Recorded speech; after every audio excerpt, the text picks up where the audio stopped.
My husband told me I was embarrassing him less than 5 minutes after I discovered an ultrasound photograph hidden beneath his champagne glass. We're standing in the grand ballroom of the Bellamy estate, where his younger sister Chloe had just married the man she loved beneath 12,000 white roses, 3 crystal chandeliers, and a ceiling painted to resemble the night sky. The reception had cost $186,400. I knew the exact amount because I had paid every dollar. Grant did not know that, and either did Chloe. 6 weeks earlier, the wedding's original financing had collapsed when Grant's mother suffered an investment loss she was too ashamed to admit. Chloe had cried in my kitchen, believing she would have to cancel the reception. I quietly covered the venue, catering, flowers, music, security, photography, and live stream through a private account managed by my attorney. Asked the estate staff to list the gift as coming from an anonymous family friend. Wanted Chloe to have one day untouched by financial humiliation. Instead, I was the one being humiliated. Vanessa Vale, the wedding planner, stood beside my husband wearing a silver dress that hugged her body like poured metal. She was 31, beautiful, and supposedly only 6 weeks into a consulting contract with Grant's real estate firm. Her hand rested possessively on his forearm. Lena, Vanessa said, smiling as though she were helping me, this is a family moment. Maybe you should let the people closest to Chloe handle the speeches.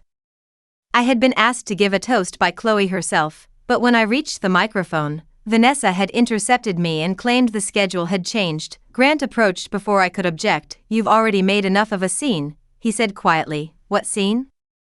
You argued with the planner. You questioned the seating arrangement. And now you're trying to force yourself into the program. I asked why my place card had been moved from the family table. His jaw tightened because my mother wanted Vanessa nearby in case there was a problem. So I was moved to a table beside the kitchen door? You're proving my point.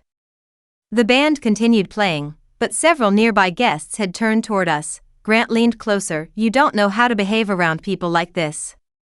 People like this. We had been married for 9 years, had built a forensic accounting firm from a spare bedroom into a company employing 84 people. I advised banks, hotel groups, and federal contractors. I had sat across from executives who moved more money in an afternoon than Grant's company handled in a year, yet he spoke to me as though I were an awkward stranger he had brought to the wrong party. I'm your wife, I said, then stop embarrassing me. Vanessa lowered her eyes, but not before I saw satisfaction in them. When Grant reached for his champagne, the folded ultrasound image beneath the glass slid onto the table. The top was Vanessa's name. The bottom was a handwritten message. Our baby. Our new beginning. Grant snatched it before anyone else could see, but I had already read the date. The ultrasound had been performed 11 weeks earlier. Vanessa was not 6 weeks pregnant, she was almost 4 months pregnant. And she had started working with my husband only 6 weeks ago. At least, that was what they had told me. Grant shoved the photograph into his jacket. Go home, Lena. I looked at him. You want me to leave your sister's wedding? I want you to leave before you ruin it. Behind him, the ballroom doors opened. Martin Bell, the estate's general manager, hurried toward me with an electronic tablet in his hand. Ms. Hart, he said, ignoring Grant entirely, we have a serious problem with the payment account. Grant frowned. What payment account? Martin looked at me. The account covering tonight's reception. There are 17 new charges you did not authorize. Then he asked the question that made my husband's face go still. Would you like us to stop the reception immediately? Grant stared at Martin. What do you mean? Ask her. Martin glanced between us. Mrs. Hart is the event guarantor. Vanessa's fingers slipped from Grant's arm. My husband laughed once. That's impossible. No, I said. It isn't. The color drained slowly from his face. Martin lowered his voice. We can speak privately. Please do, Chloe said behind us. The bride stood several feet away, holding the skirt of her wedding dress. Her husband, Daniel, remained beside her. Chloe looked frightened. What's happening? Nothing that should affect your reception, I said. Grant stepped in front of me. Lena is confused. Martin's expression became professional and cold. Mrs. Hart paid the venue deposit, the catering minimum, the service fees, and all approved vendor balances. Chloe's mouth opened. You paid for this? I wanted it to be a gift. Grant recovered enough to smile. She means we paid. No, Martin said. The funds came from an account held solely in Mrs. Hart's name. Vanessa looked toward the ballroom exit. I noticed, Martin said there were unauthorized charges, I said. How much? He turned the tablet toward me. An additional $74,600 had been added during the previous 48 hours, luxury transportation. A private after-party suite. Imported champagne. A jewelry delivery. A 12-piece band extension, and a $28,000 creative consulting fee payable to Veil Event Strategy. Vanessa's company. I never approved these, I said. Grant's voice hardened. Don't do this here. I didn't create the charges. They're wedding expenses. The jewelry delivery is not a wedding expense. Vanessa lifted her chin. It was a gift for Chloe. Chloe looked at her. What gift? No one answered. Selected the jewelry charge. The invoice described a custom diamond bracelet engraved with the initials G and V. Grant and Vanessa. My heartbeat slowed. For 9 years, Grant had called my attention to every tiny mistake I made.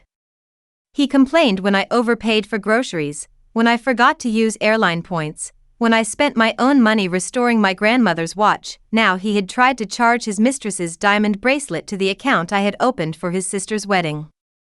Continue the reception, I told Martin. Grant looked relieved, but freeze every unapproved service and preserve the account history. Vanessa stepped forward. You can't cancel vendor agreements during a wedding. I can cancel charges made through my authorization. You'll embarrass Chloe. No, I said. The people who stole from her wedding account did that. Guests had gathered around us. Grant lowered his voice. Come outside. You told me to go home. I was angry. You told me I didn't belong at the family table. That was my mother's decision. You called me an embarrassment. Lena, please. The word please came too late. I looked toward Chloe. I'm sorry you found out this way. She was crying now. Why didn't Grant tell me you paid? Because he wanted her gratitude, because he had accepted her tearful hugs, because he had allowed his entire family to believe he saved the wedding while I sat silently beside him. Did not have to answer. Chloe read the truth on her brother's face. You told me it was you, she whispered. Grant turned toward her. I was handling the arrangements. With my money, I said. His expression changed. The mask slipped. You always have to make everything about money. I nearly laughed. Then Martin's tablet chimed. A final pending charge appeared. It was a transfer request for $500,000 from my event account to a company called Hartvale Hospitality Holdings. Grant stopped speaking. I looked at the authorization signature. It was mine, but I had never signed it. Photographed every screen before Martin disconnected the account from the estate's billing system. Grant followed me into the manager's office. Vanessa remained in the ballroom, supposedly helping Chloe calm down. Cancel the transfer, Grant said. It hasn't been completed. Then there's no damage. Someone forged my signature. Or the payment system duplicated an authorization. Systems do not invent signatures. He closed the office door. You need to stop talking like an investigator and start acting like my wife. I am an investigator. You investigate strangers. Tonight I discovered I married one. His eyes hardened. Vanessa and I made a mistake. A 4-month pregnancy is not one mistake. He flinched. That was confirmation. You saw the ultrasound? It fell out from under your glass. Grant sat down. For a moment, he looked exhausted. Then he gave me the expression he used whenever he wanted credit for telling a partial truth. I was going to explain after the wedding. Explain what? That the marriage hasn't worked for a long time. You renewed our vows last year. We were trying. You were trying to keep access to my accounts. That's unfair. Whose company is Hartvale Hospitality? He did not answer. Searched the public corporate registry from my phone. The company had been formed 8 months earlier. Grant was listed as managing member. Vanessa was listed as vice president of development. Its registered address belonged to a condominium in Harbor East, the same building where Grant claimed his firm had rented an apartment for visiting executives. How long have you been living with her? I asked. I don't live there. How often do you sleep there? He looked away. 3 nights a week? 4. Lena, does she know you told me you were traveling? She knows the situation is complicated. You told her we were separated. His silence answered, you lied to both of us. I was trying to find the right time. No. You were trying to secure the transfer before I knew. Grant stood. The hospitality company was supposed to be our future. There is no R in Hartvale. It was a temporary name. You forged my signature to move $500,000. I did not forge anything. Then who did? He rubbed his jaw. The transfer may have been prepared by accounting. My personal event account is not connected to your accounting department. It was connected tonight. Only 3 people had the temporary payment credentials. Martin, MY attorney, and Grant, because I had allowed him to upload the final guest transportation list that morning, had used the wedding I funded as a doorway into my financial system. The transfer was not an impulsive theft. It was a test. The $500,000 moved successfully. He could prove the account accepted my falsified authorization, then he could use the same method elsewhere. I opened the office door. Grant caught my wrist. Don't destroy my sister's wedding over a marital problem. I pulled free. Your sister's wedding is the reason I discovered the marital problem. As I stepped into the hallway, I heard Vanessa speaking around the corner. She knows about the transfer, Grant whispered after joining her. Vanessa answered, then we move the acquisition tonight. What acquisition? He asked. The Bellamy.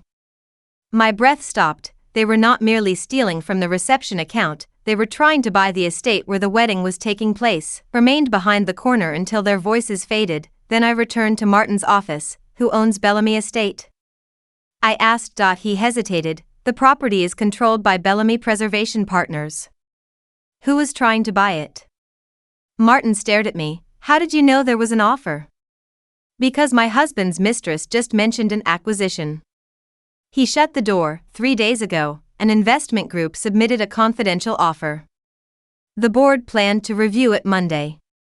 Hartvale Hospitality? No. The listed buyer is Coastline Heritage Capital. Another shell company? Is Grant involved? I don't know. Who introduced the buyer? Martin checked his records. Vale Event Strategy. Vanessa. I understood the shape of the scheme. Grant knew my firm specialized in forensic reviews for distressed hospitality properties. He also knew I had quietly studied Bellamy Estate as a possible acquisition for one of my long-term clients. The estate's owners had debts, but the venue remained profitable. Grant and Vanessa purchased it below market value using money stolen from me. They could earn millions. The wedding gave Vanessa access to internal vendor records, staffing costs, occupancy data, and management schedules. It also gave Grant temporary access to the payment account I had created. Who else knows about the offer? I asked. Only the board, legal counsel, and me. Do not confront them. You want the wedding to continue? Chloe deserves her first dance. Martin looked through the office window toward the ballroom. And afterward? Afterward, I want a copy of every invoice, access log, vendor change, and payment request connected to this event. I'll need authorization. I opened my banking application. Will a formal preservation notice from my attorney be enough? Yes. I called Rebecca Sloan, my lawyer and oldest friend. She answered on the first ring. Aren't you at the wedding? My husband is having an affair with the planner. She's pregnant. Someone forged my signature, and they're trying to use my money to buy the venue. Rebecca was silent for 2 seconds. I'm putting on shoes. Bring your laptop. Do you want the police? Not yet. Why? Because I want to know how much of the building they already think they own. When I returned to the ballroom, Grant stood beside Chloe during the father-daughter dance. He looked relaxed again, believed the transfer had failed because of a technical error, did not know I had heard the word acquisition, did not know Martin had agreed to preserve the records, and he had no idea that Bellamy Estate's majority lender was one of my clients. Grant had built his plan on the venue's financial distress. He was missing one important fact: the estate's debt could be purchased. and I knew exactly who to call. The dinner service continued, sat at the table beside the kitchen door because I no longer cared where Grant's mother thought I belonged. Chloe found me between courses. Her veil had been removed, and her eyes were swollen. "Did you really pay for all of it?" she asked. "Yes." "Why anonymously?" "You were already hurt that the original funds disappeared. I didn't want you to feel indebted to me." She sat down. "Grant told us he sold investments to save the wedding." "I didn't know that." "He gave a speech at Mom's house. He said family sacrifices for family." The hypocrisy was so complete that I almost admired its architecture. "I'm sorry," I said. Chloe looked toward the head table, where Vanessa was whispering to Grant. "Is he sleeping with her?" "Yes." "Is she pregnant?" "I believe so." Chloe covered her mouth. She told me the nausea was from stress. I remembered the diamond bracelet charge. "Did Vanessa give you jewelry tonight?" "No." "Did Grant?" "No." I showed her the invoice. Chloe read the engraving description. G&V. Her sadness hardened into anger. "He bought her a bracelet from the account you used to pay for my wedding." "He tried." Chloe stood. "I'm going to confront him." "Not yet." "Why are you protecting him?" "I'm protecting evidence." She looked at me differently then. Chloe had always known I worked in forensic accounting, but I doubted she understood what it meant. Most people pictured spreadsheets, they did not picture patience. "Go dance with Daniel," I said. "Let Grant believe you are confused but quiet. You want him comfortable. I want him careless." Chloe glanced toward Vanessa. "What can I do?" "Did Vanessa use your bridal suite?" "She kept her emergency bags there." "Does the suite have a safe?" "Yes." "Did she give you the code?" Chloe nodded. 20 minutes later, we entered the bridal suite together. The safe contained envelopes of vendor tips, Chloe's passport, and a velvet jewelry case. Inside was the diamond bracelet. G&V were engraved beneath the clasp. Under the bracelet lay a positive pregnancy test in a sealed plastic pouch. There was also a folded medical report. The patient name was Vanessa Vale. The estimated gestational age was 15 weeks. But the ultrasound photograph I had seen under Grant's champagne glass had been dated 11 weeks earlier and listed a gestational age of 13 weeks. That would make Vanessa 24 weeks pregnant now. The documents contradicted each other by more than 2 months. One of the pregnancies was false, or one of the medical records belonged to someone else. Chloe lifted another envelope from the safe. Inside was a second ultrasound. The patient name was not Vanessa Vale, it was Elena Ward, and beside the name was a photograph of a woman who looked almost exactly like me. The photograph showed a woman in her early 30s with dark hair, green eyes, and the same narrow chin I had inherited from my mother. At first glance, I thought someone had used an old photograph of me. Then I noticed the small differences. Her eyebrows were straighter, her nose had been surgically refined. A faint scar curved beneath her left ear. Chloe whispered, "Who is she?" "I don't know." The medical report came from a private clinic in Northern Virginia. Elena Ward was listed as 23 weeks pregnant. The date matched the first ultrasound Grant had hidden. Vanessa's name appeared nowhere. Why would Vanessa have someone else's ultrasound? Chloe asked. Maybe the baby isn't hers. We photographed everything and returned it exactly as we found it. As we stepped into the hallway, Vanessa approached from the ballroom. She stopped when she saw us leaving the suite. "What were you doing?" Chloe answered before I could. "Fixing my makeup." "In the safe?" Vanessa's gaze dropped to Chloe's hand. The safe key remained between her fingers. "You had no right to touch my belongings," Vanessa said. "My passport is in that safe," Chloe replied. "It's my room." Vanessa moved past us and checked the contents. When she saw the bracelet and reports were still there, her shoulders relaxed. She looked at me. "You should leave." "So Grant told me." "This night isn't about you. You charged a bracelet for yourself to my payment account." Her expression changed. "You approved the budget." "I approved flowers and food. Not jewelry engraved with my husband's initials." Vanessa shut the safe. "Grant told me you were separated." "Did he also tell you to forge my signature?" "I don't know what you're talking about."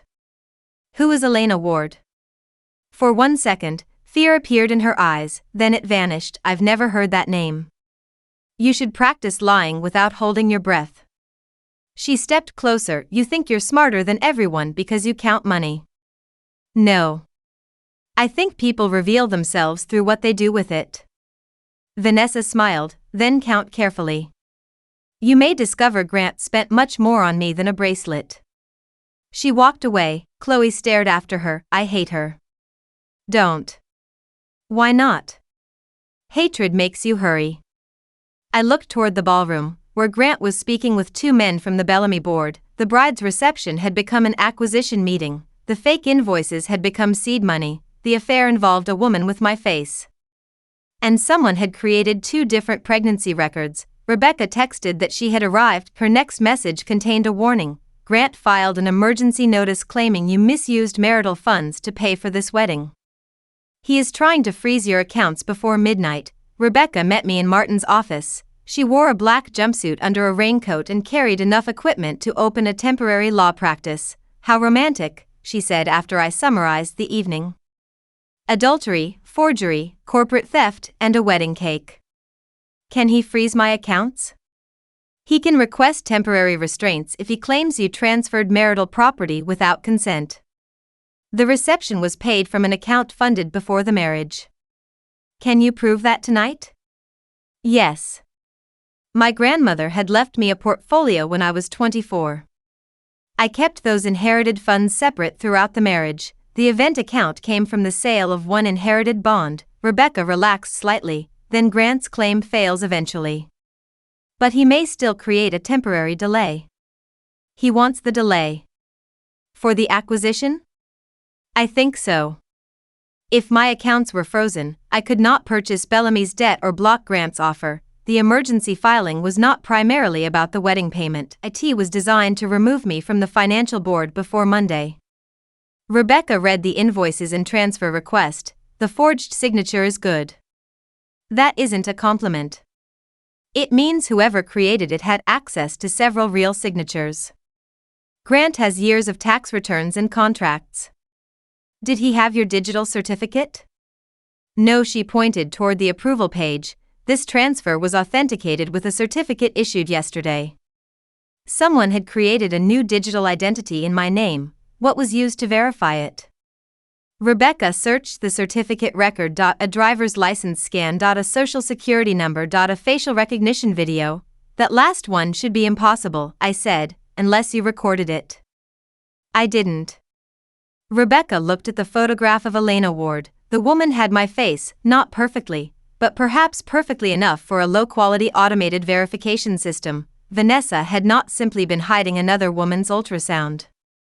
She may have been using a woman who resembled me to steal my identity. Find the certificate company, I said. I'll subpoena them. Not fast enough. Then what? My firm audits digital identity providers. I know their compliance director. I made the call. Within 15 minutes, the company placed an internal fraud hold on the certificate. The $500,000 transfer became permanently blocked. Grant's emergency account freeze request remained active, but the fraudulent certificate was now evidence. Rebecca looked at me. You're calm. I'm not. What are you? I glanced through the glass at my husband laughing with Vanessa. I'm finally seeing the marriage without his version of it. Before Rebecca could answer, the ballroom erupted in applause. Grant had taken the microphone. Tonight, he announced, my firm is proud to present Chloe and Daniel with an additional wedding gift. A rendering appeared on the projection screen. It showed Bellamy Estate renovated as a private luxury resort. The bottom was the Hartvale Hospitality logo. Grant smiled directly at me. We expect to complete the acquisition Monday. He was announcing ownership of a building he did not own, using money he had failed to steal. Then Vanessa stepped beside him. She placed one hand on her stomach. And Grant and I have another announcement. The ballroom went silent. Vanessa smiled beneath the chandeliers. We're expecting a baby. Someone dropped a fork. Grant's mother, Evelyn, rose so quickly her chair struck the table behind her. Chloe whispered, no, from across the room. Daniel took her hand. Grant looked at me as though he expected tears, shouting, or collapse. I gave him none. A photographer moved closer. Vanessa angled her body toward the camera. We didn't plan to share the news tonight, she continued, but after certain private matters became public, we felt honesty was best. Honesty, the word almost impressed me. A reporter from a local lifestyle magazine raised her phone. Mr. Hart, are you and your wife separated? Grant did not hesitate. Yes. We were not. He had slept in our bed 3 nights earlier. He had kissed me goodbye that morning. He'd sent me a message during the ceremony saying, "You look beautiful." Now he rewrote our marriage beneath the flowers I had purchased. Lena has known for some time that our relationship was ending, he said. Unfortunately, she has struggled to accept it. The cruelty was strategic. His emergency filing accused me of unstable spending. His public statement portrayed me as emotionally delusional. If I reacted, I would support his narrative. Rebecca touched my arm. Do not go near that microphone. I won't. Vanessa continued, our child represents a new beginning. The projection changed to the ultrasound image bearing her name. It was the newer report, the one claiming she was 15 weeks pregnant.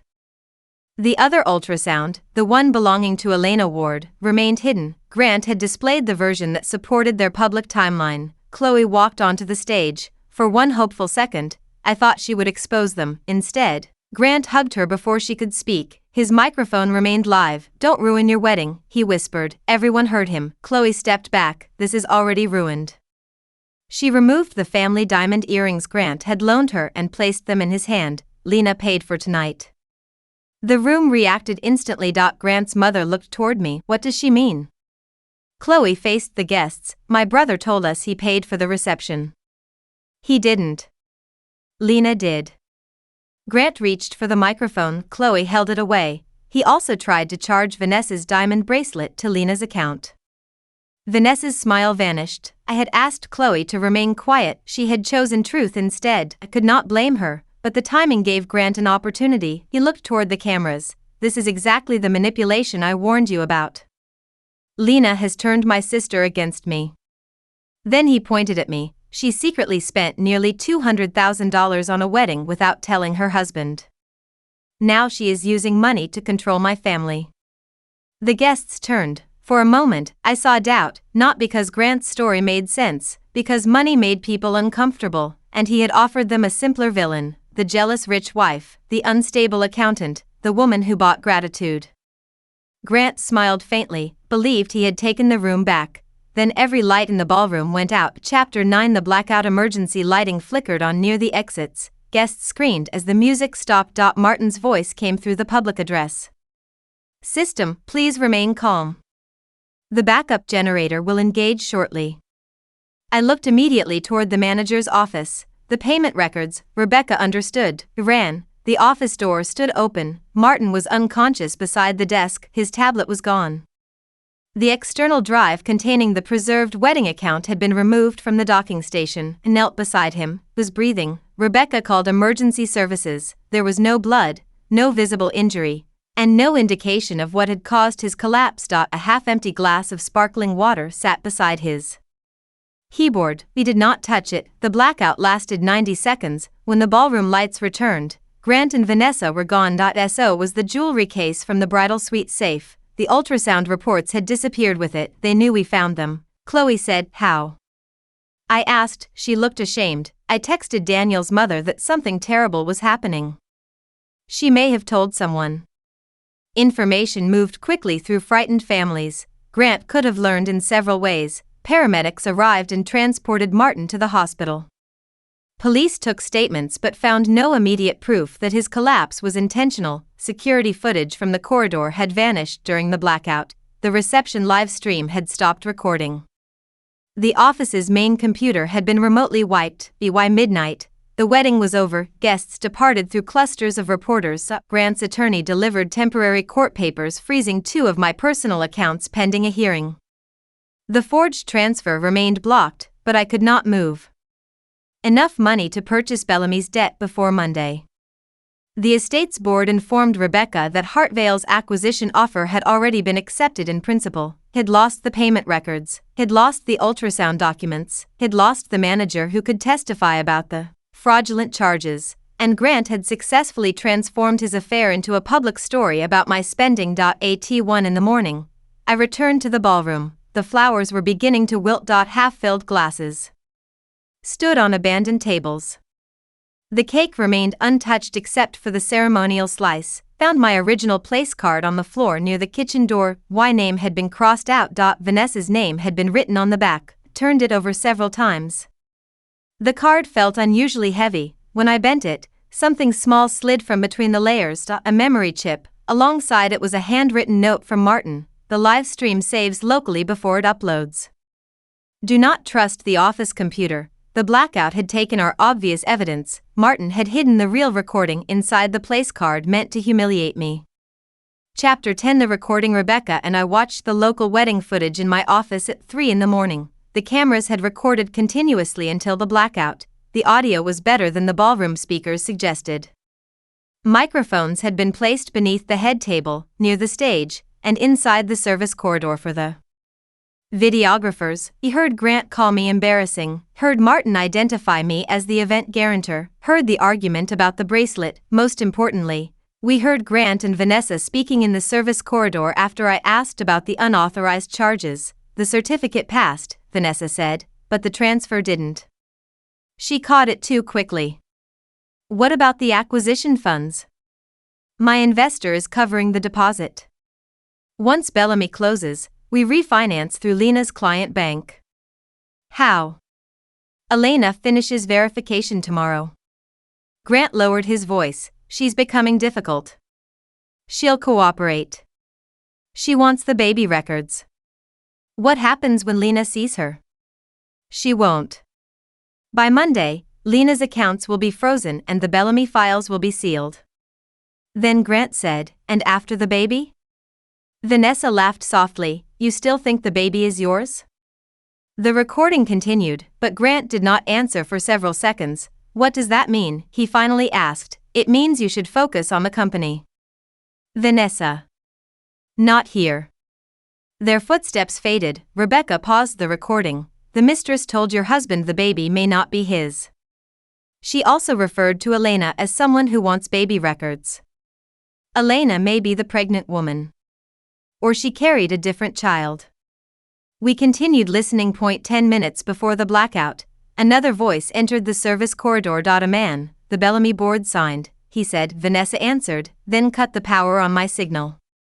Grant sounded alarmed. No one gets hurt. The man replied, people only get hurt when they refuse to sleep. The phrase chilled me. Martin had collapsed beside a drink. The blackout had been planned. The service corridor camera did not capture the man's face, but his cufflinks were visible. Gold squares engraved with a compass. Had seen them earlier. They belonged to Leonard Shaw, chairman of Coastline Heritage Capital, was also one of my firm's largest clients. The man Grant and Vanessa called their investor was someone who had access to confidential information about my Bellamy analysis. Someone I had trusted for 6 years. The affair was no longer the center of the scheme. My own client had funded it. Chapter 11. Leonard's offer. Leonard Shaw called at 9 that morning. I heard the wedding became complicated. That is one word. I'm sorry about Grant. You've met him? A pause. At industry events. Have you met Vanessa? Possibly. I looked at the frozen image of his cufflinks. Did Coastline Heritage submit the Bellamy offer? His tone changed slightly. That information is confidential. So is my firm's analysis of Bellamy's debt. I would never misuse client material. Then how did your offer match the exact price range in my unreleased report? Lena, you're under tremendous stress. The phrase sounded like Grant. Perhaps arrogant men shared scripts. I need a favor, Leonard continued. Withdraw your firm from any Bellamy-related engagement. There is a conflict now that your husband has become involved. My husband is not acting for me. The public may not understand that. What are you offering? $5 million for your firm. I almost laughed. Meridian Forensic Advisory was worth at least 6 times that amount. You want me to sell my company the morning after my husband tries to steal from me? I want to give you an exit while your reputation remains recoverable. There it was, the blackout, the edited narrative. the emergency account freeze, they wanted me weakened enough to sell, send the offer in writing, I said. Leonard sounded surprised. You're interested? I review all proposals. After the call, Rebecca stared at me. You're not selling. No, then why ask for the offer? Because I want him to describe what he believes he's buying. The written proposal arrived 20 minutes later. It included Meridian's client contracts, investigative software, audit archives, and all active hospitality sector work product. He wanted the Bellamy analysis, but there was something else. The offer specifically included a proprietary fraud detection program called Lantern. Grant knew little about Lantern. Vanessa should have known nothing. Leonard knew its value. Lantern identified concealed ownership relationships by comparing payment records, vendor histories, and digital signatures. If we ran the wedding invoices through Lantern, we might expose every company in the scheme. Perhaps that was why they wiped Martin's computer. They were not only stealing money, they were trying to buy or destroy the tool capable of tracing it. I called my chief technology officer. Take Lantern offline. Why? Because someone may already be inside. He went silent, then he said, Lena, we detected an administrator login last night. Whose credentials? Yours. I had been at the wedding. Someone with my face had entered my company's system. Elena Ward was not merely stealing my financial identity, she was being used to become me. Chapter 12. The apartment the Harbor East condominium was registered to Hartvale Hospitality. Rebecca obtained access through the building's property manager after showing evidence that my identity had been used in the company's financing application. The apartment did not look like a home. It looked like a preparation room. 3. Wigs sat on mannequin heads. A makeup mirror was surrounded by photographs of my face. Printed images showed me entering my office, speaking at conferences, shopping, driving, and having dinner with Rebecca. Several photographs had been marked with notes. Smile asymmetry, walk faster in heels, touch his left ear when nervous. A wardrobe rack contained copies of my clothing, the navy coat I wore to client meetings, the green silk blouse from my company website, a gray dress almost identical to the one I had worn at the wedding rehearsal. On the bathroom counter sat prescription bottles bearing my name. They did not contain my medication. Rebecca photographed everything. Where is Elena? She whispered. A sound came from the bedroom. He found the woman from the ultrasound photograph sitting on the floor beside the bed. Her face was similar to mine, but without professional lighting and makeup, the resemblance was less complete. She was pregnant, very pregnant. She held one hand over her stomach. Please don't call Grant, she said. I'm Lena Hart. I know. Are you Elena Ward? She nodded. Did you use my identity to access my company? Tears filled her eyes. They said it was temporary. Who said? Vanessa. Why? She promised to tell me where my daughter is. Rebecca and I exchanged a look. What daughter? Elena's voice broke. I gave birth 3 years ago. I was told the baby died. Who told you? Dr. Vale. Vanessa. What kind of doctor is Vanessa? She was a fertility coordinator. That's how she found me. Vanessa was not merely a wedding planner or business consultant, she had worked in reproductive medicine. Is this baby Grant's? I asked. Elena shook her head. I don't know who the father is. Did you agree to become pregnant? I agreed to be a surrogate. But the contract was under another name. Whose? She looked at me. Yours. Chapter 13. The first child. Elena had been recruited by Vanessa 4 years earlier. She was 27, in debt, and caring for a mother with advanced kidney disease. Vanessa offered her a legal surrogacy arrangement with generous medical coverage. The intended parents were described as a private married couple. Elena never met them. She signed confidentiality documents. After the birth, she was sedated following complications. When she woke, Vanessa told her the baby had died from respiratory failure. Elena never saw a death certificate. 3 months later, the clinic closed. Why didn't you report it? Rebecca asked. I did. The police said it was a medical record dispute. The clinic's attorney produced a cremation authorization with my signature. Was it yours? No, the pattern was older than my marriage crisis. forged consent, stolen identity, reproductive records. Vanessa had been practicing this scheme long before Bellamy Estate. Why did you agree to impersonate me? I asked. Vanessa sent me a photograph of a little girl. She said it was my daughter. Did you verify it? I couldn't. She said the child had been adopted through a private placement. Elena began crying. She promised that after I helped with 3 verifications, she would give me the family's name. What did you verify? A digital certificate. A business login. And a bank account. The bank account was the wedding account. Did you authorize the $500,000 transfer? I recorded the face video. I didn't choose the amount. Did you enter Meridian's system last night? Yes. What did you do? I downloaded a folder called Lantern.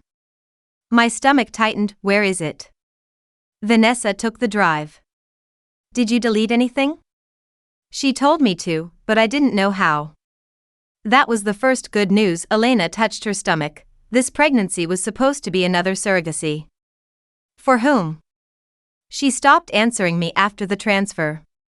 When did you learn Grant existed? 2 months ago. He came here with Vanessa. He thought I was you. Why? She made me wear one of your dresses. She wanted to see if I could fool him from behind. Grant had seen the woman imitating me, had still allowed the forged certificate to proceed. Perhaps he told himself it was only a technical shortcut. Perhaps he did not care. Where did the embryo come from? I asked. Elena looked terrified. Vanessa said it belonged to a woman who didn't deserve to be a mother. My phone vibrated. Grant had sent me a message. You need to come to St. Catherine's Hospital. Vanessa is bleeding. The baby may not survive. Elena read the message over my shoulder. Then she whispered, Vanessa isn't pregnant. Chapter 14. The fake emergency. Grant met me outside the emergency department. His shirt was wrinkled, and dried blood stained one cuff. She collapsed, he said. The doctors won't tell me anything. Why not? She registered under a different name. Elena Ward? His eyes widened. You know about Elena? I found the apartment. Grant stepped closer. Elena, whatever you think, Vanessa is in danger. Is she pregnant? Of course she is. I spoke to Elena. His face changed. She's unstable. That description is becoming very convenient. A nurse approached. Mr. Hart? Yes. The patient has asked that you leave. I'm the father of her child. The nurse's expression remained neutral. The attending physician will not discuss the patient's care without written authorization. Grant turned to me. She's frightened. Or she knows the performance is over. Rebecca arrived with 2 investigators. Hospital security prevented us from entering Vanessa's room, but we did not need medical details. 2 hours later, Vanessa left through a private discharge exit wearing a large coat and walking without assistance. No doctor confirmed pregnancy loss. No obstetric unit had admitted her. The blood on Grant's cuff had come from a cut on Vanessa's palm. The emergency had been staged. Why bring me here? I asked Grant. I didn't stage anything. Did she ask you to call me? He hesitated. That was enough. While I was at the hospital, someone entered Elena's apartment. The wigs, clothing, photographs, and false prescriptions disappeared. The rooms were wiped clean. Fortunately, Rebecca had uploaded our photographs before leaving, but Elena was gone. She had been taken or had fled. The only item left behind was a prenatal appointment card. On the back, Elena had written a number. Not a phone number. A bank routing number. Lantern traced it to a trust account controlled by the Bellamy Children's Foundation, a charity established by Leonard Shaw. Payments from that account had funded Vanessa's medical clinic, Elena's apartment, Hartvale Hospitality, and Coastline's acquisition deposit. Leonard was not merely an investor, he had financed the surrogacy fraud for years. When Rebecca searched the foundation's public records, she found photographs of Leonard at charity events, and one image. He stood beside a little girl with dark hair and green eyes. The girl looked like Elena. The caption identified her as Leonard's adopted daughter, Lily Shaw. Elena's baby had not died. Leonard had taken her. Chapter 15. The deal I pretended to accept. I called Leonard. I'll sell Meridian. He did not respond immediately. What changed your mind? My accounts are frozen. My marriage is over. The press believes I am unstable. You were right about my reputation. I'm sorry it came to this. No, you aren't. He laughed softly. Perhaps not. I want 10 million. 7. 9. An immediate release of the account challenge through Grant. I don't control Grant. You funded him. Silence, then Leonard said, 8 million. Agreed. Rebecca listened from across the table, her face expressionless, arranged to sign preliminary documents at Bellamy Estate on Monday afternoon, 1 hour before the acquisition closing. Leonard wanted the meeting held in the same ballroom where the wedding had occurred, believed the location would remind me I had lost, wanted the location because Martin's hidden systems remained there. Martin had regained consciousness. Doctors found evidence that he had been exposed to a sedating substance. Though they could not yet determine how it entered his drink, he remembered Vanessa bringing him the glass, also remembered something else. Before the blackout, he had activated Bellamy's emergency preservation system. The estate was a historic property with strict insurer requirements. When power failed, all payment terminals automatically wrote their active data to an encrypted maintenance server in the basement. Vanessa had wiped the office computer, she had stolen the external drive, but she did not know about the basement server. The wedding account remained intact, every invoice, every login, every attempted transfer, every device identifier. Lantern analyzed the restored data. Within hours, it linked Hartvale Hospitality, Coastline Heritage, Vale Event Strategy, the Bellamy Children's Foundation, and 5 shell companies. One of those companies had paid for Vanessa's fake medical records, another had paid Peter Lang, the man who created my digital certificate. A third held a life insurance policy on Elena Ward. Leonard was the beneficiary. The public acquisition closing would bring every major participant into one room. Grant believed he was becoming president of Hartvale Hospitality. Vanessa believed she would receive an ownership stake in Bellamy Estate. Leonard believed he was buying Meridian and Lantern. None of them knew Elena was alive and cooperating with federal investigators. Rebecca had found her at a women's shelter outside Annapolis. She had run because Vanessa threatened to move Lily overseas, did not tell Leonard, did not tell Grant, did not tell Vanessa, signed the preliminary sale agreement. Then I asked Martin to recreate my original seat beside the kitchen door, the place where my husband had sent me because I embarrassed him. At Monday's closing, it would be the best seat in the ballroom. Chapter 16. The public story. Over the weekend, Vanessa released a video. She sat in a white room wearing no jewelry and very little makeup. She claimed she had suffered a pregnancy loss because of stress caused by my harassment. She described Grant as a compassionate man trapped in a loveless marriage. She said I had secretly financed Chloe's wedding to control the Hart family.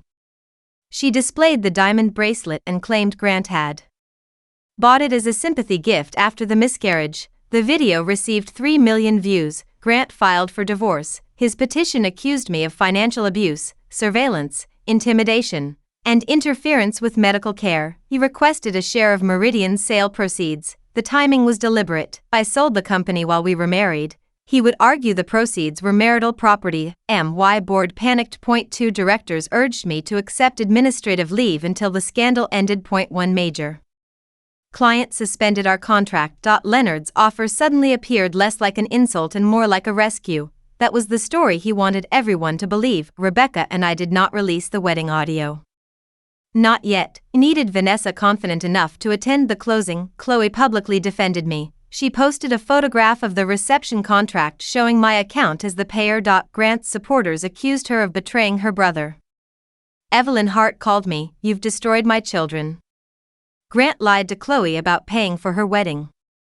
He wanted her to feel secure. He used my money. You always cared more about being right than being kind.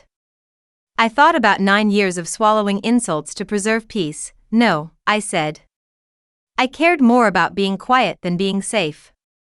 You could forgive him. He stole my identity. He made a mistake because Vanessa manipulated him. He announced her pregnancy at his sister's wedding. He was confused. Then he can explain his confusion to investigators.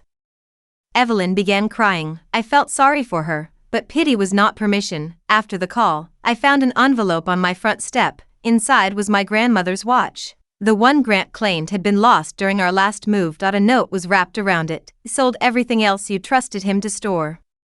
Check the Halcyon auction catalog. There was no signature. The Halcyon auction was scheduled for Tuesday. Its catalog contained jewelry, art, and antiques from a private Maryland collection. Among the listed items was a painting my grandmother had left me. Grant had not merely tried to steal the wedding account. For years, he had been quietly selling my inherited property. The affair had not started his betrayal. It had only made him careless enough to expose it. Chapter 17. The storage unit. The auction house suspended the sale after Rebecca produced my inheritance records. The consignor was a company called GWH Asset Management. Grant William Hart records showed 23 items. Sold over 4 years, the proceeds totaled $740,000. Money had flowed into Hartvale Hospitality. Grant had financed his affair and acquisition scheme with pieces of my family history. The unsold inventory was stored in a warehouse outside Baltimore. Inside, we found furniture, paintings, silver, and boxes removed from my grandmother's house after her death. Had believed most of it remained in climate-controlled storage. Grant had repeatedly told me the storage company was increasing its fees. I paid those fees every month. He had created false invoices and kept the difference. In the back of the unit, we found a locked filing cabinet. It contained copies of my tax returns, signatures, passport scans, and voice recordings. Grant had been collecting identity material for years. There were also photographs of Vanessa from long before her supposed 6-week consulting contract. One showed her standing beside Grant at a hotel in Miami 2 years earlier. Another showed them aboard Leonard's yacht. The affair had lasted at least 2 years. Beneath the photographs was a handwritten agreement. Leonard would finance Hartvale Hospitality if Grant obtained access to Lantern and delivered Bellamy Estate. Vanessa would manage identity compliance. Grant would receive 20%, Vanessa would receive 10%. Leonard would control the rest. At the bottom, Grant had added a private note. Once the acquisition closes, remove V. Too risky. Vanessa believed Grant planned to leave me and build a company with her. Grant planned to discard her after she completed the fraud. Their alliance was already dead. They simply did not know it yet. Photographed the agreement and left it in place. At the closing, Vanessa needed to believe Grant remained loyal.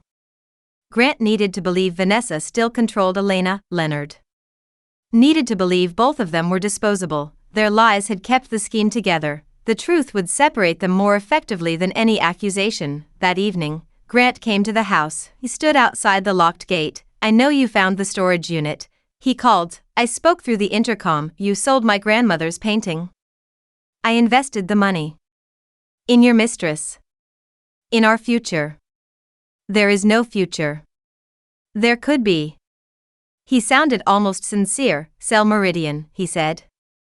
Take the money. We can leave Maryland. You announced another woman's pregnancy 3 days ago. She lied to me. You lied to me for years. I was afraid you would look at me the way you're looking at me now. You should have been. He stepped closer to the camera. Leonard is dangerous. So you knew. I know enough to tell you not to cross him. Is that concern or a threat? Grant lowered his voice. If you attend the closing, someone may not let you leave. Then he walked away. Chapter 18. The seat beside the kitchen. Monday afternoon, I entered Bellamy Estate wearing the same navy dress I had worn to the wedding rehearsal. The ballroom had been stripped of flowers. A long closing table stood beneath the chandeliers. Leonard sat at the center with 2 attorneys. Vanessa wore cream. Grant wore the charcoal suit I bought him for our 10th anniversary trip, which would now never happen. Martin waited near the kitchen door. My original wedding place card sat in front of the chair beside him. Lena Hart. Grant noticed. Is that supposed to be dramatic? No. It's where you said I belonged. Leonard gestured toward the table. Let's keep this professional. He presented the acquisition documents first. Coastline Heritage would purchase Bellamy Estate. Hartvale Hospitality would manage the property. Grant would serve as president. Vanessa would direct events and brand strategy. Then Leonard presented the Meridian purchase agreement. Once Lena signs, he said, we can conclude both transactions. Vanessa smiled at me. You made the sensible choice. I opened the agreement. Before I sign, I want to confirm what is included. Leonard's attorney listed Meridian's contracts, intellectual property, archives, and Lantern software, and Bellamy's debt analysis? I asked. All active work product. Even work obtained through unauthorized access? Leonard leaned back. I don't understand. I think you do. Grant stood. Lena, don't start. Martin closed the ballroom doors. Federal agents entered through the side corridor. Vanessa's face changed first. Leonard remained calm. What is this? Rebecca stepped forward. A preservation action related to identity fraud, wire fraud, medical record falsification, and conspiracy. Grant looked at me. You set us up. No. I paid for a wedding. You used the account to leave a trail. The ballroom screens turned on. The first image showed the complete reception ledger. Every legitimate payment appeared in one column, every fraudulent charge appeared in another, the bracelet, the consulting fee, the attempted transfer, the acquisition deposit. Each payment connected through Lantern to Leonard's foundation. This proves business relationships, Leonard said. Then let's add context. The service corridor recording played. Vanessa's voice discussed Elena's facial verification. Grant asked about acquisition funds. Leonard ordered the power cut. Then came the sentence about people refusing to sleep. Martin stepped forward. You brought me the drink, he told Vanessa. I brought water. The hospital preserved the glass.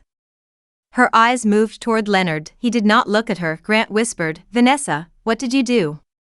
She laughed bitterly. Now you're innocent? The alliance began to crack. Placed the Hartvale agreement from the storage unit on the screen. Vanessa read Grant's handwritten note. Once the acquisition closes, remove V. Too risky. She turned toward him. You plan to cut me out? Grant pointed at Leonard. He told me to write that. Leonard said calmly, I have never seen that document. Grant stared at him. You drafted it. You appear confused. The same word they had all used against me. Now Leonard used it against Grant. Chapter 19. Elena walks in. Vanessa moved toward the exit. An agent blocked her. You can't hold me, she said. I've done nothing. You used Lena's identity, Grant snapped. You gave me the documents. You forged the transfer. You signed the company agreement. Leonard watched them destroy each other. Then Elena entered. She wore no wig and no makeup intended to resemble me. She looked exhausted but steady. Vanessa stumbled backward. You were supposed to stay at the apartment. You said you would give me Lily. Leonard's composure broke. That woman is unstable. Elena held up a DNA report. The child you adopted through your foundation is my daughter. Leonard looked toward his attorneys. One of them stepped away from him. Elena continued. Vanessa told me Lily died. Then she used Lily to force me to impersonate Lena. I saved that child, Leonard said. You bought her. I gave her a home. You falsified her birth records. Vanessa's face twisted. You said the adoption was legal. Leonard turned on her. You handled the clinic. You funded it. Grant backed away from both of them. I knew nothing about a child. No, I said. You only knew Elena was impersonating me. I thought it was for the certificate. You believed identity fraud was acceptable as long as you did not ask what else it supported. His face went pale. Elena placed another document on the table. It was her current prenatal report. The embryo identification code matched records from Vanessa's former clinic. The genetic material did not belong to Grant. It belonged to Leonard. The room became silent. Vanessa had used Leonard's stored reproductive material without his knowledge. The pregnancy was real.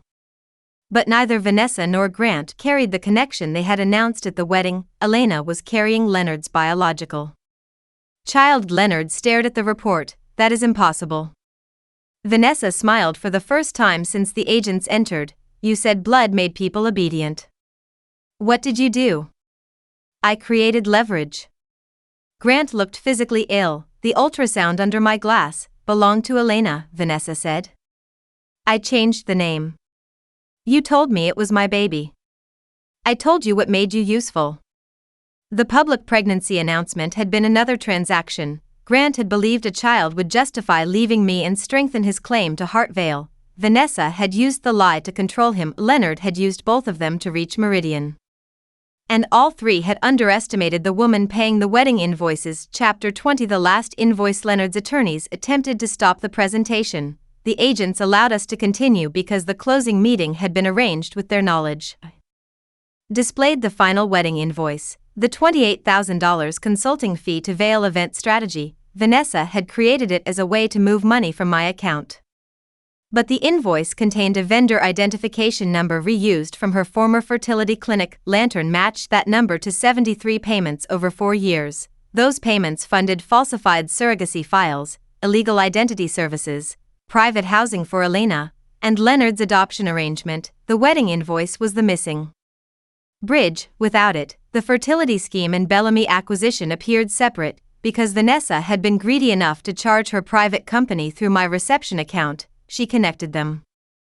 Grant looked at the invoice. This was supposed to be a wedding. It was, I said. Until you used it as a bank. Leonard stood. You have no right to display foundation records. They were embedded in a transaction sent to my account. This will be challenged. Then challenge it.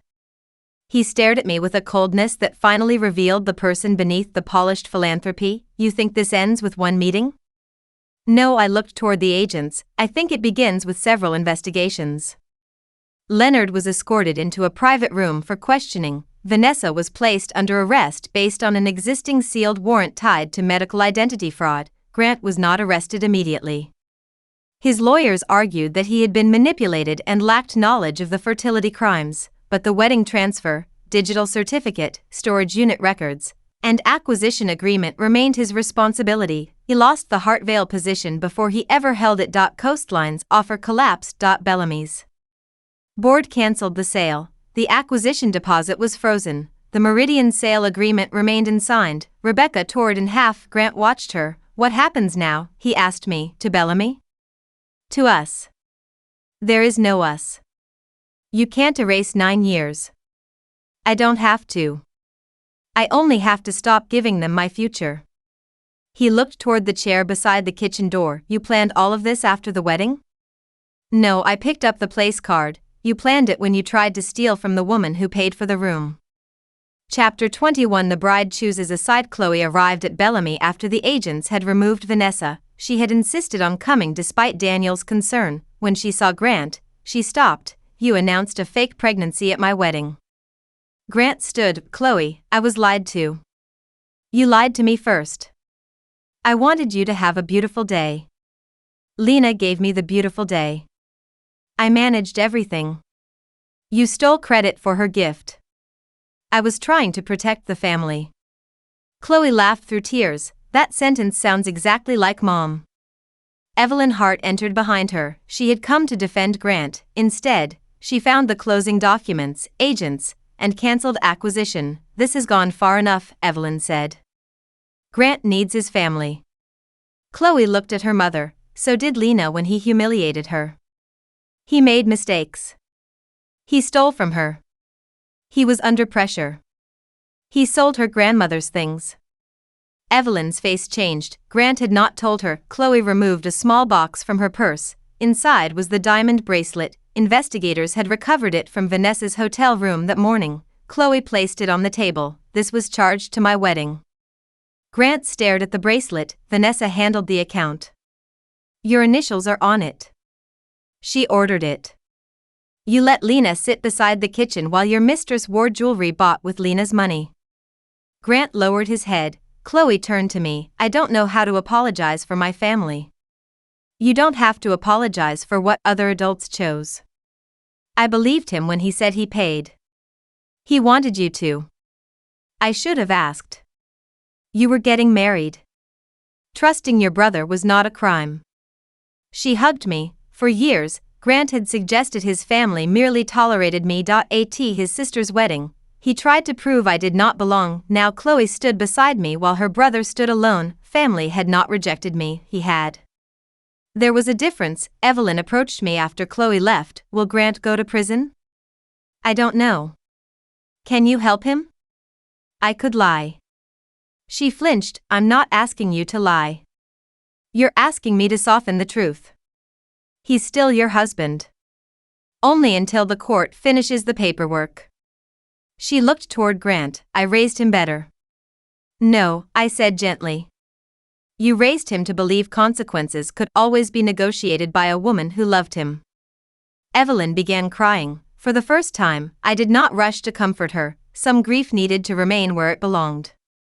Chapter 22. The divorce hearing. Grant contested everything. He claimed Vanessa manipulated him. He claimed Leonard threatened him. He claimed the forged certificate was a technical convenience. He claimed the sale of my inherited property was an investment strategy one had verbally approved. Then prosecutors found voice recordings in the storage unit.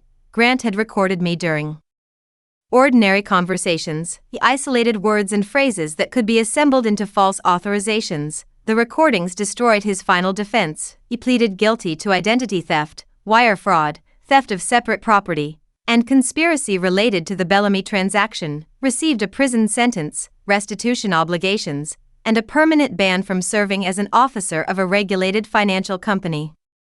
Vanessa faced more serious charges involving reproductive fraud and falsified medical records. Leonard was indicted for financial crimes, unlawful adoption practices, obstruction, and conspiracy. The custody court froze Lily's adoption status while investigators reconstructed her birth records. Elena received independent representation and began a carefully supervised reunification process. Her pregnancy continued under medical care. She chose to keep the baby after birth. The child's biological connection to Leonard did not give him automatic access while criminal and family court proceedings remained unresolved.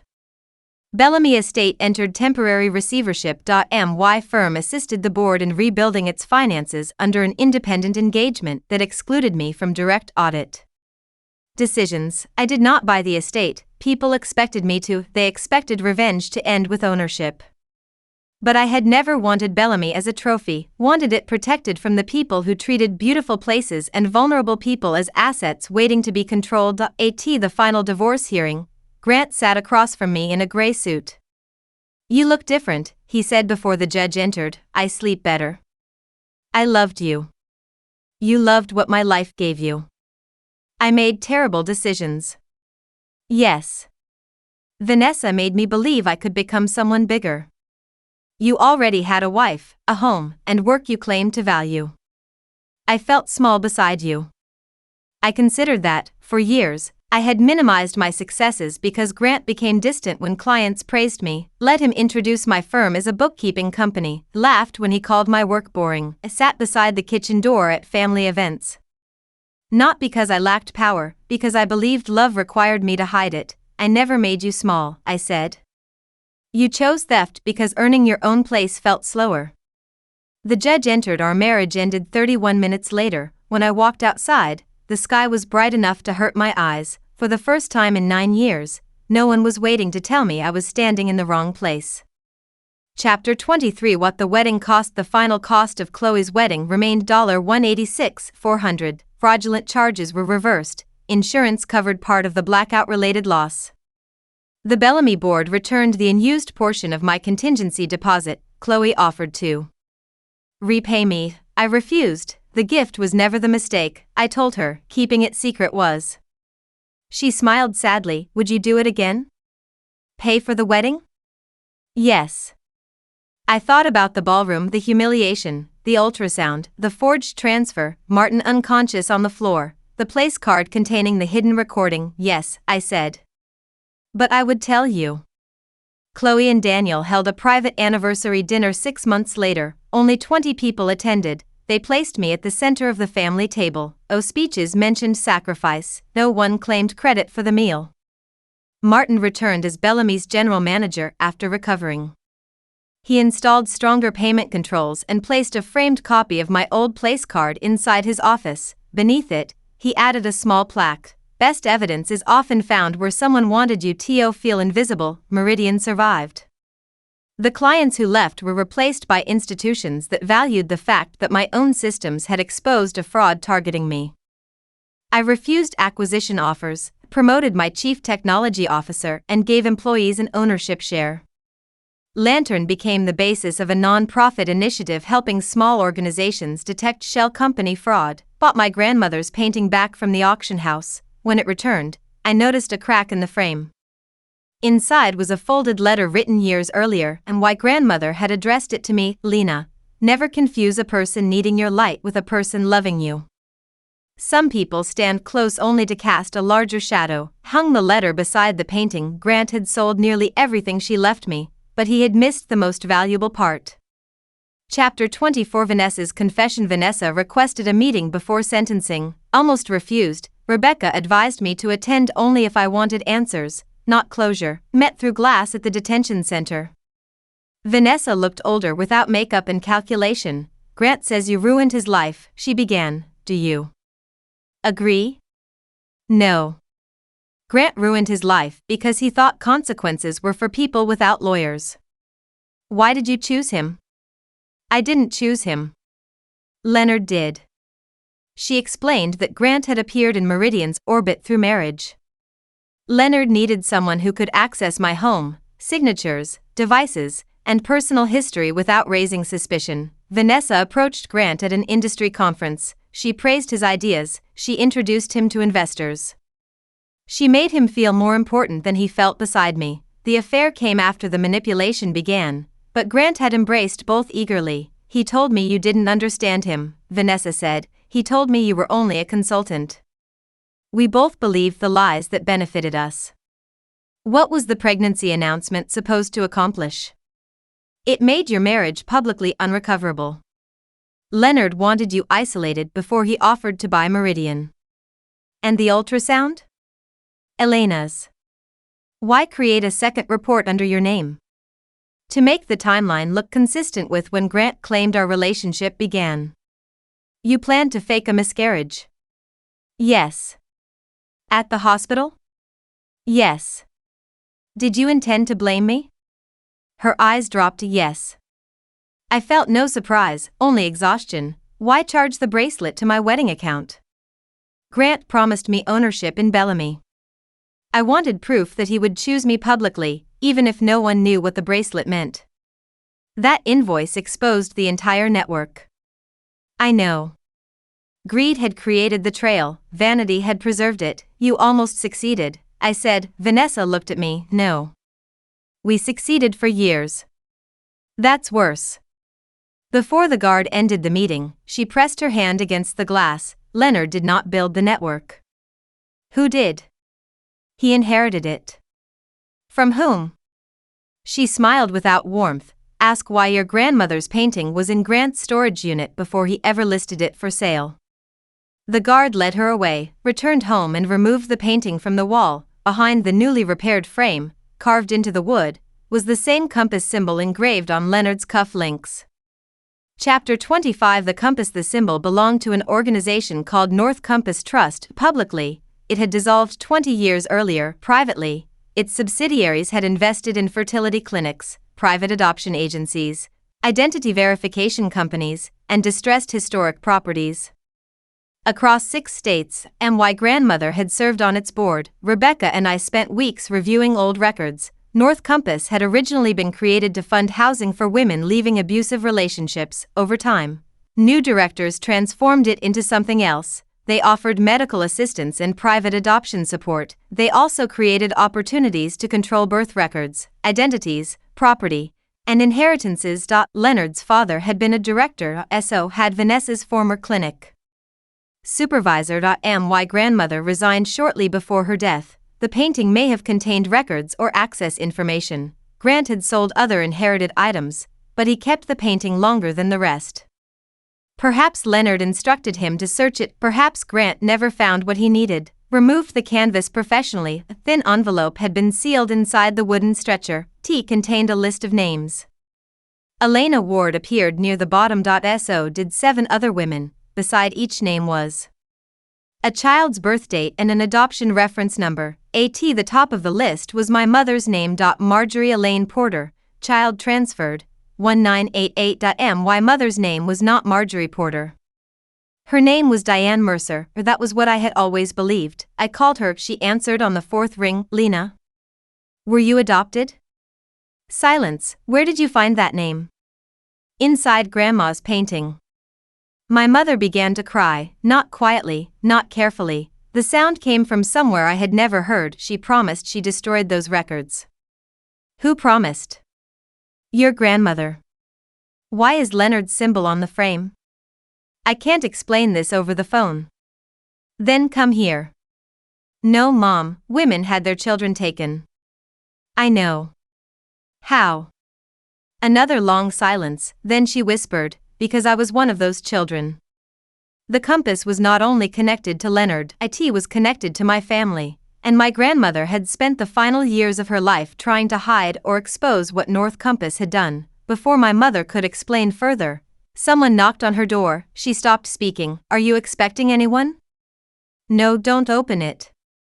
The line went dead. Chapter 26. My mother's door. Police reached my mother's house in 12 minutes. The porch was empty. The front door was unlocked. My mother was gone. Her phone lay on the kitchen floor.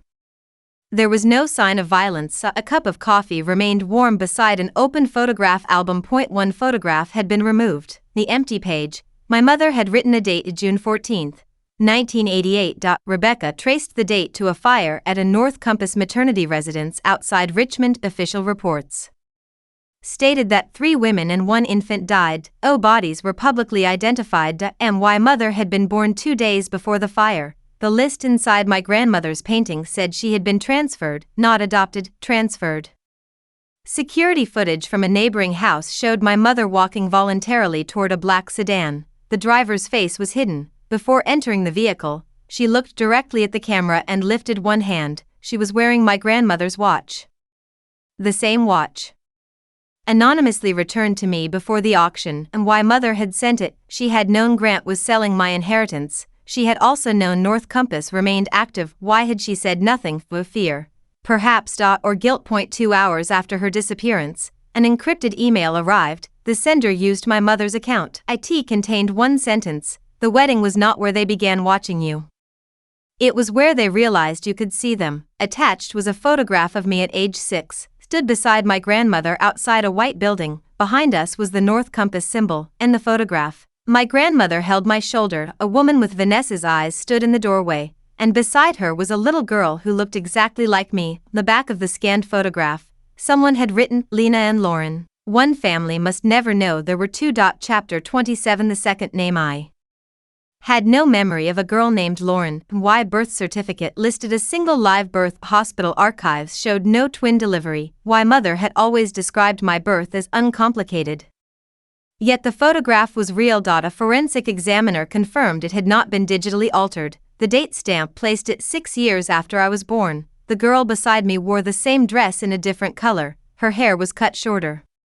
She was staring at my grandmother with fear. Rebecca searched school, medical, and adoption records for girls named Lauren born within 1 year of me. There were hundreds. North Compass could have changed her name. The Compass network had specialized in identities. The digital impersonation Vanessa attempted with Elena may not have been a new method. May have been an updated version of something practiced for decades. Why mother remained missing for 3 days. Then she called from a train station in Philadelphia. She was safe. She refused to say where she had been. They needed to know what was in the painting, she said. Who are they? The people Leonard answered to. Is Leonard not the leader? No, who is Lauren? My mother began crying again. I thought she died. Who? Your sister. I sat down. I don't have a sister. You did. Was she my twin? No, the answer confused me. Then why did she look like me? Because that was the purpose. What purpose? My mother inhaled shakily. Your grandmother believed certain families could be protected by creating substitute identities. Children with similar features were placed near wealthy families as backups, witnesses, or leverage. The words were horrifying. Lauren was trained to resemble me? She was placed with us temporarily. I don't remember her. You were told she was a cousin. What happened? She disappeared after the photograph was taken. And Grandma? She spent the rest of her life looking for her. I thought of Elena's apartment, the wigs, the copied clothing. the notes about my expressions. Vanessa had not invented my imitation, she had recreated an old North Compass protocol. Is Lauren alive? I asked. My mother whispered, I think she returned your grandmother's watch. Chapter 28. The woman at Bellamy Estate reopened 8 months after the wedding scandal. The board invited me to the first public reception, nearly declined. Then Martin told me an anonymous donor had covered the restoration costs of the ballroom's damaged electrical system. The donor used the name L. Porter. Lauren, or someone who wanted me to believe it was Lauren, attended with Rebecca and Chloe. The ballroom looked almost exactly as it had on the wedding night, new flowers, new guests, the same chandeliers. My place card was at the center table. During dinner, a server handed me an envelope. Inside was a duplicate of the wedding invoice that had exposed Vanessa's network. A new line had been added at the bottom. Observation fee, paid in full. The payer was North Compass Trust. The receipt date was 3 months before Chloe's wedding. Someone had paid to have the wedding observed before I ever volunteered to finance it.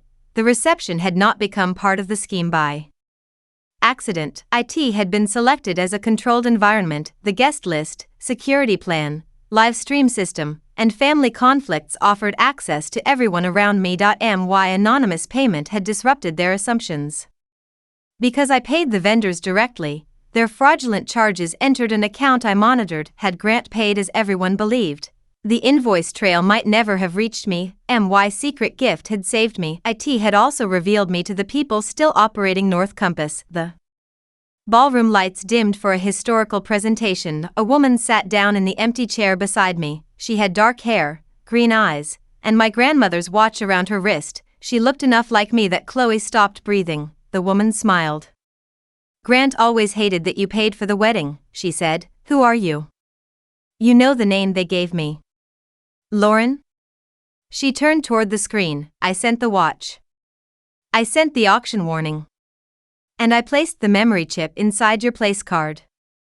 Martin said he hid it. Martin found the note I wanted him to find. I looked toward the ballroom doors. 2 men stood beside them, not agents, security. Lauren touched my hand. Don't react. What do you want? To finish what your grandmother started. What did she start? The historical presentation began. Instead of images of Bellamy Estate, the screen showed a live video feed. My mother sat inside an unfamiliar room. She was alive. Behind her stood Leonard Shaw, was supposed to be in federal custody. The timestamp showed the video was live. Lauren leaned close enough that only I could hear her. Your husband was never the real target, she whispered. And neither were you. On the screen, Leonard lifted his head, then he looked directly into the camera. We were waiting for both sisters to enter the same room. The ballroom doors locked, and every light went out. For more exciting content, please subscribe and follow us.